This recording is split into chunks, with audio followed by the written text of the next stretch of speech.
तहरीक इंसाफ से बल्ला वापस। इलेक्शन कमीशन की अपील मंजूर। सुप्रीम कोर्ट ने पेशावर हाई कोर्ट का फैसला कलअदम करार दे दिया। चीफ जस्टिस काजी फायज ईसा ने फैसला सुना दिया।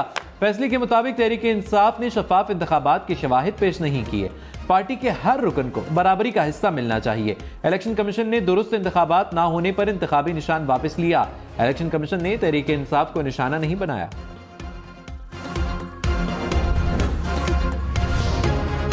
सियासी जमातों के इंट्रा पार्टी इलेक्शन का इनेकाद इलेक्शन कमीशन की आईनी जिम्मेदारी है। जमहूरियत से पाकिस्तान ने जन्म लिया। जमहूरियत की बुनियाद वोट है। वोट ना डालना या उसका हक ना मिलने से आमरीत और फिर डिक्टेटरशिप होती है। सुप्रीम कोर्ट ने बल्ले के निशान से मुतालिक केस का तहरीरी फैसला जारी कर दिया। फैसले में कहा कि पेशावर हाई कोर्ट से इत्तफाक नहीं करते कि इलेक्शन कमीशन के पास इंट्रा पार्टी इलेक्शन देखने का इख्तियार नहीं। हाई कोर्ट की जानिब से ये डिक्लेरेशन भी नहीं दी गई कि पीटीआई ने इंट्रा पार्टी इंतखाबात का इनेकाद कराया। पीटीआई 14 अरकान को पार्टी से निकाले जाने के सबूत भी पेश ना कर सकी। तहरीक इंसाफ का आज़ाद हैसियत में इंतखाबात में हिस्सा लेने का ऐलान। बैरिस्टर अली जफर ने कहा, हमें अंदाजा था यही होना है। पूरी तैयारी है। उम्मीदवारों को इलेक्शन लड़ने से नहीं रोका गया। 8 फरवरी को भरपूर तरीके से इलेक्शन लड़ेंगे। पीटीआई का सुप्रीम कोर्ट के फैसले के खिलाफ नजरसानी अपील दायर करने का भी ऐलान। बैरिस्टर गौहर खान बोले, हमारी 227 मखसूस नशिस्तें चली गई। जमहूरियत कमजोर होगी। करप्ट प्रैक्टिसेस में इजाफा होगा। जो कुव्वतें ये सब करा रही हैं उन्हें 8 फरवरी को शिकस्त होगी। बल्ला हो ना हो, अवाम पीटीआई को वोट देंगे।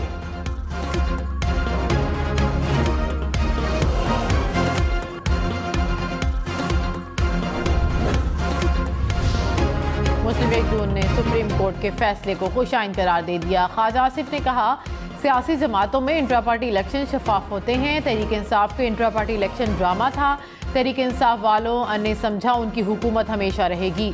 मरियम औरंगजेब ने कहा कि इस फैसले के जिम्मेदार सिर्फ और सिर्फ साबिक चेयरमैन पीटीआई हैं। अगर आप गैर कानूनी काम करें और ये समझें कि कानूनी फैसला नहीं आएगा, ये सबसे बड़ी खाम ख्याली है।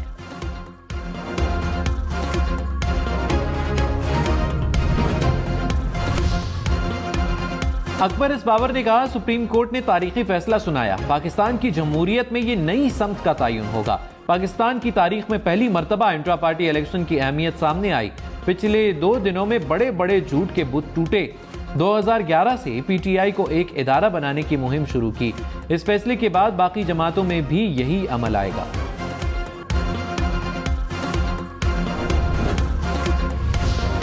बिलावल भुट्टो ने कहा, तहरीक इंसाफ ने पार्टी इलेक्शन में गड़बड़ की, अपना केस खुद कमजोर किया। फैसल करीम कुद्दी ने कहा कि तहरीक इंसाफ को शफाफ इलेक्शन कराना चाहिए था। माजी में हम पर बड़ी तनकीद की जाती थी। अपनी बारी पर इनको पता चल गया कि पार्टी में किस किस्म की जमहूरियत है। नासिर शाह बोले, पीटीआई ने कोई ऐसी चीज फराहम नहीं की जिससे अदालत बल्ले का निशान देती।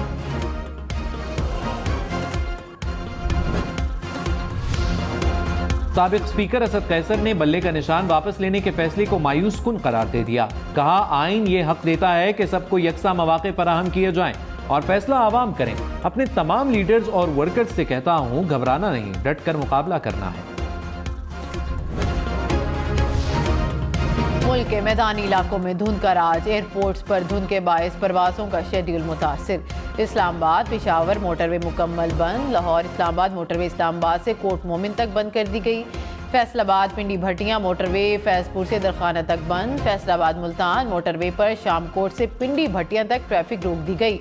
मुल्तान सखर मोटरवे रोहड़ी से उच्च शरीफ तक बंद। लाहौर से आलकोट मोटरवे पर भी ट्रैफिक रोक दी गई। नेशनल हाईवेज पर भी धुंध के बायस हद निगाह कम। हुकाम की शहरियों को गैर जरूरी सफर से गुरेज करने की हिदायत।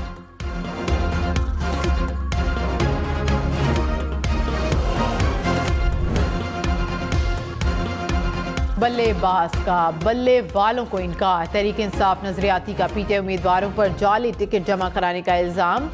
चेयरमैन नजरियाती अख्तर इकबाल डार ने कहा, तहरीक इंसाफ वालों ने हमारे जाली टिकट कराए। तशवीश है कि उन्हें टिकट कहां से मिले। तहरीक इंसाफ से हमारा कोई मुआहदा नहीं हुआ। किसी और जमात का रुकन किसी दूसरी जमात के टिकट पर इलेक्शन नहीं लड़ सकता। इलेक्शन कमीशन का काम है कि जालसाजी पर कार्रवाई करे। एक सियासी जमात के उम्मीदवारों को दूसरी सियासी जमात का निशान ना दिया जाए। इलेक्शन कमीशन ने रिटर्निंग अफसरान को हिदायत जारी कर दी। कहा, एक शख्स एक वक्त में एक से ज्यादा जमात का रुकन नहीं हो सकता। उम्मीदवारों की अक्सर ऐसी दरखास्तें मौसूल हुई हैं। इन दरखास्तों से इलेक्शन कमीशन को धोखा दिया जा रहा है। रिटर्निंग अफसर ऐसे किसी उम्मीदवार को इंतखाबी निशान ना दें।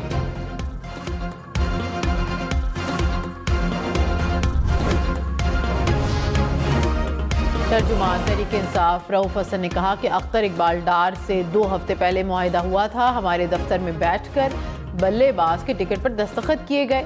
सुप्रीम कोर्ट से फैसले में ताखीर पर मजबूरी में पीटीआई नजरियाती के टिकट जमा कराए।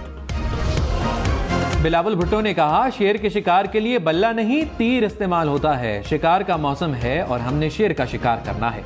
एक जेल से निकलना और दूसरा जेल से बचना चाहता है। मियां साहब और पीटीआई सिर्फ सियासी इंतकाम चाहते हैं। सिर्फ हम इलेक्शन मुहिम चला रहे हैं, दूसरे इधर उधर देख रहे हैं। हम सिर्फ अवाम का लाडला बनना चाहते हैं। इलेक्शन ऐसे लड़ना है जैसे जिंदगी मौत का मसला हो।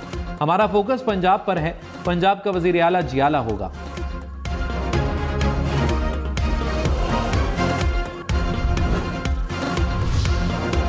बल्ले का निशान ना मिलने पर तहरीक इंसाफ के उम्मीदवार आज़ाद हैसियत से मैदान में उतरेंगे। बैरिस्टर गौहर को चैनिक, शहरियार अफरीदी को बोतल, जैन कुरैशी को जूता और मेहरबानों को चिमटे का निशान अलॉट। शौकत यूसुफजई को रैकेट और जलील शेखपुरी को हुक्के का निशान मिला। इस्लामाबाद के हल्का NA-47 से उम्मीदवारों को इंतखाबी निशानात जारी। नून लीग के तारिक फजल चौधरी को शेर का इंतखाबी निशान अलॉट। तहरीक इंसाफ के शुएब शाहीन को फाख्ता का निशान जारी। ख्वाजा सरा उम्मीदवार नायाब अली को हरी मिर्च का निशान मिला। हल्के से 25 आज़ाद उम्मीदवार भी मैदान में।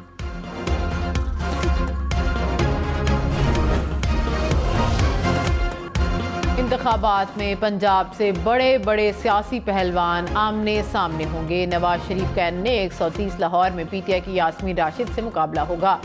NA-127 पर बिलावल भुट्टो और अता तारड़ में जोड़ पड़ेगा। NA-132 कसूर में शहबाज शरीफ और NA-119 से मरियम नवाज का मुकाबला किससे होगा, तहरीक इंसाफ फैसला ना कर सकी। NA-264 में अख्तर मेंगल और जमाल रईसानी आमने सामने होंगे।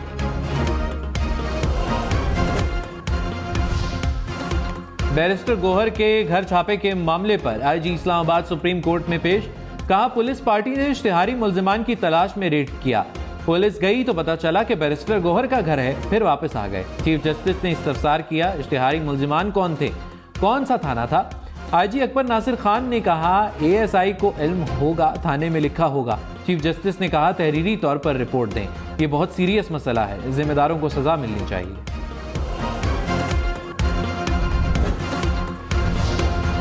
मौनिस इलाही को इलेक्शन लड़ने की इजाज़त ना मिल सकी। लाहौर हाई कोर्ट ने NA-64, 69, PP-32 और 33 से अपील खारिज कर दी। परवेज़ इलाही की अहलिया कैसरा इलाही को NA-64 और PP-32 से इलेक्शन लड़ने की इजाज़त मिल गई। चौधरी परवेज़ इलाही को इलेक्शन लड़ने की इजाज़त मिलेगी या नहीं, फैसला महफूज।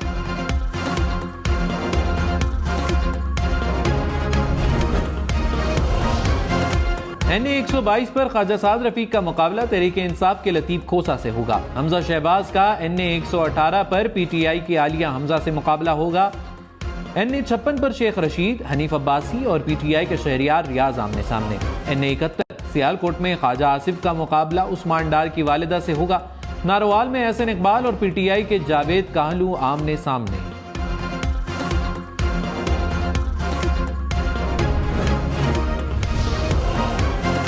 राजा रियाज इंतखाबात से दस्तबरदार हो गए। कहा, मेरा बेटा शेर के निशान पर इलेक्शन लड़ेगा। तबीयत की खराबी की वजह से दस्तबरदार हो रहा हूँ। पार्टी क़यादत को फैसले से आगाह कर दिया है, इलेक्शन में हिस्सा नहीं ले रहा। ख्वाजा साद रफीक ने कहा, इंतखाबात मुलतवी कराने की बहुत कोशिश की गई। इलेक्शन में 1 घंटे की ताख़ीर नहीं होनी चाहिए। मार्च में सेनेट का इलेक्शन है, असम्बलियाँ ना हुई तो सेनेट इलेक्शन भी नहीं हो सकेंगे। मुल्क भीख मांग कर नहीं चलाया जा सकता। धरने ना होते तो मुल्क ट्रैक पर होता।